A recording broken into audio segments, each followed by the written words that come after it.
All right, hockey fans, welcome back to an edition of Snapshots, a hockey development podcast. I'm your host, Andrew Trimble, bringing you this week's episode, which is always is sponsored by Mr. Lemon Wax. Grip it and rip it. It's one of the best American-made hand-poured waxes for your hockey sticks available on the market today, and also the Fellowship of Christian Athletes. We have a great chapter up here in New England run by Glenn Olson, a former parent of a player in the Laconia youth hockey landscape. And look for more information on their website. Become a member today. Now, our title for our podcast is Systems Over Emotion: Why Young Hockey Players Need Structure to Develop. Most young players rely on motivation, inspiration. There's a reason why they got involved in the game.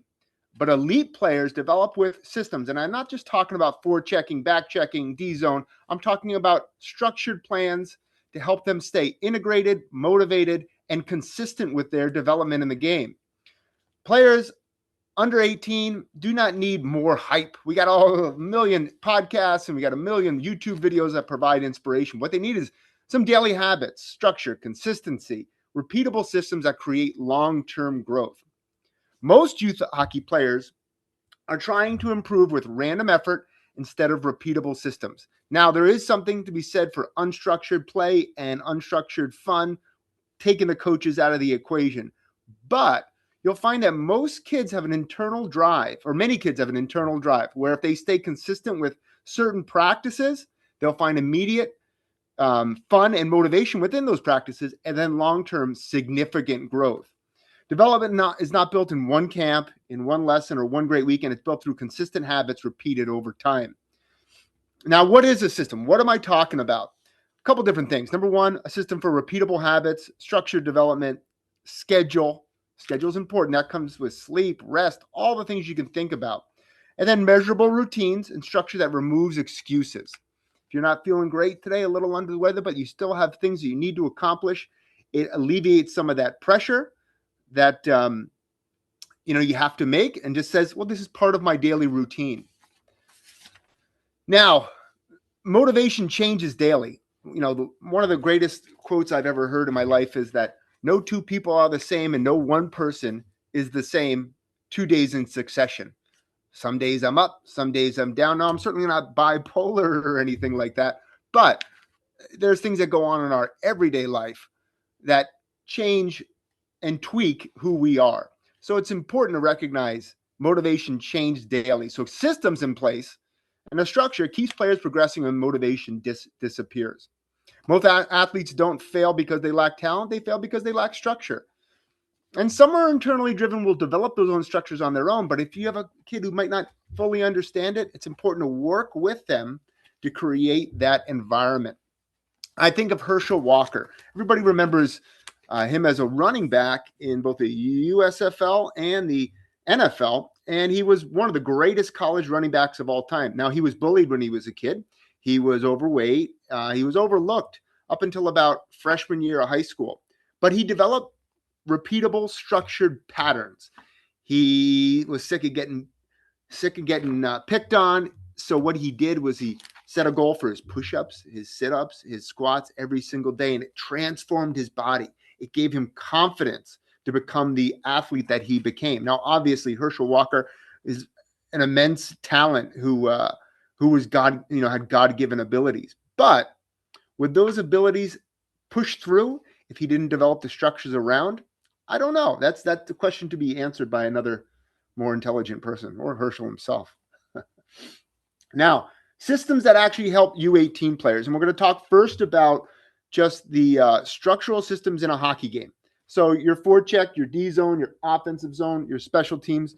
By 18U, you need to know all that. 16U, essentially the same thing. Now, that may put you in a special team situation. You might be starting to figure out roles, or things that you're good at, but not everyone will. So like you have 18, 16s, you're starting to get into all facets of the modern game and learning your systems within your on-ice performance.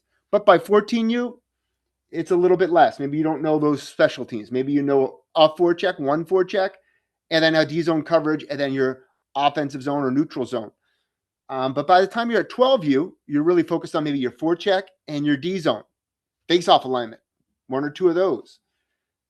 Offensive zone is still kind of unstructured. You want to have some habits where you're going to the net and things like that, but you're not having a ton of structured offensive zone. 10U, 8U, it's really about just key habits, sticks on the ice, keeping our feet moving, keeping your head up. There should be an idea on the forecheck of what F1 should do and maybe F3, but F2 is going to be kind of difficult for them to fully understand what his responsibility is. Your D zone, you can teach that pretty well to a 12U or 10U, but you may not be able to teach more sophisticated offensive zone or neutral zone forechecks. You might only be able to teach one very basic forecheck, or excuse me, face-off. So they start very small, and those systems expand as you get to 18U or junior hockey. So don't push, coaches. Don't push your special teams into 10U. I'm just telling you, you're going to miss over a lot of things, and it's going to slow down your practices. And then also it's going to, eliminate some players because you can only have 5 guys on the ice or 4 guys or 3 in those special team situations. And you want all your athletes learning the basic habits, basic fundamentals. Now, there are other systems in place that you can really start implementing by 14U. Some 12Us will really get it, some who are a little bit more mature. And those are stuff like, off season, maybe we're going to commit 5 minutes a day to stick handling, maybe 100 shots a day or 50 shots a day to our shooting. Your mental systems are important. I think at 16U, 18U, even 14U, you can begin journaling and visualization and picturing, positive self-talk, reflection after games. You can start to do that. Kids have an expansive mind that allows them to internalize things and then be able to really start to execute and make those things possible. And then definitely needs to be academic life systems like managing school, stress, time management, screen time discipline, setting specific hours where your youth athlete can be involved in his iPad or his phone if he has one. But those should be part of a system, an overall system which can encourage self-growth. Now, parents. Biggest parents' mistake I see is trying to motivate emotionally instead of help creating that structure. Maybe trying to fire them up before a game or that car ride home where we're reviewing the game, every little mistake or positive thing they made. It really should just be about the car ride home, keeping it positive, building confidence, but also allowing them to have the structure to take place, meaning good habits, plenty of rest, good diet, good exercise, and then also some of those off-ice development things that they can really improve upon. Big questions you can ask, instead of saying, "Hey, little Johnny, why don't you make that pass? It would have been a backdoor tap-in goal." Or why'd you miss that open net? Or you lost your guy in the D zone. Do you follow your routine? How'd you feel today? What did you learn? Those are really good questions for those car ride home discussions for your athlete in order to improve their game.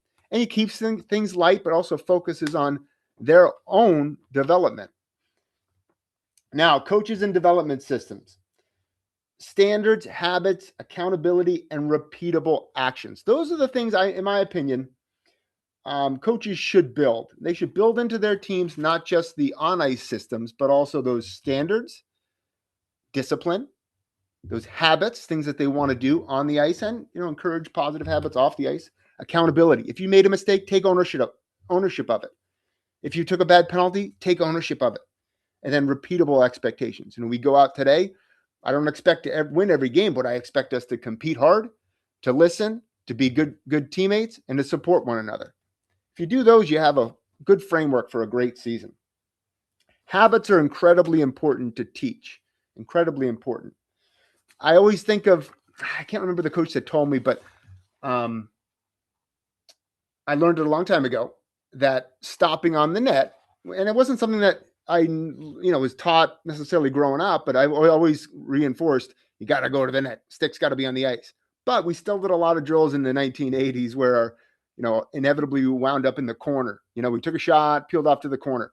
What I like to do with our players is when we do even a warm-up drill or a simple game, we want to have stopping at the net. So if we make a play and make a shot in the net, maybe the line starts in the corner, but that doesn't mean we're going to go right to the corner after we shoot. That means we're going to shoot, drive, stop. And even if it's just for 2 seconds, that's fine. Go to the corner after. But make sure we have that just repeatable habit, because it makes all the difference in players, hardwiring that into their brain. And let me tell you, the goaltenders, I heard so many coaches make the excuse, oh, well, it's just a warm-up and the goalie's getting screened. They're going to get screened in the game anyway. I mean, okay, what that's not my problem. We want consistent actions. We want to improve our goalies. We want to have habits that the kids can apply right directly to their game. So why not practice it right now? Now, resilience and long-term development. When systems matter during adversity, when players face injuries, being cut, slumps, reduced ice time, it takes out that emotion. If they can go back to the things that work well for them, well, they're going to be able to have something to build upon. Resilient players trust the process. They stay consistent and they continue to show up. I think of that a lot of times in like any relationship you have. If there's a breakdown in the relationship, who's the one to flee? Who wants to stay consistent with their relationship unit? Who keeps showing up? That shows that mental toughness, and that shows that you really care, even in difficult times. One of the players who best exemplifies this was in our program for many, many years. His name is Zach Spikuza. Zach Spikuza was an undersized kid his whole life. He started here in our youth hockey program and went all the way through to our highest level of junior before he made a commitment to Framingham State to play NCAA hockey, which he will begin this fall.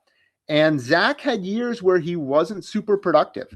Zach had years where especially during the COVID years, where he was taken out of active play because he was either in quarantine for 2 weeks or he caught COVID himself. Zach was a kid who faced a tremendous amount of adversity between, I'd say, 16U and then between his first year of junior. He also played for a high school that won only a handful of games in his 4 years there. So there was a tremendous amount of excuses that Zach could have made.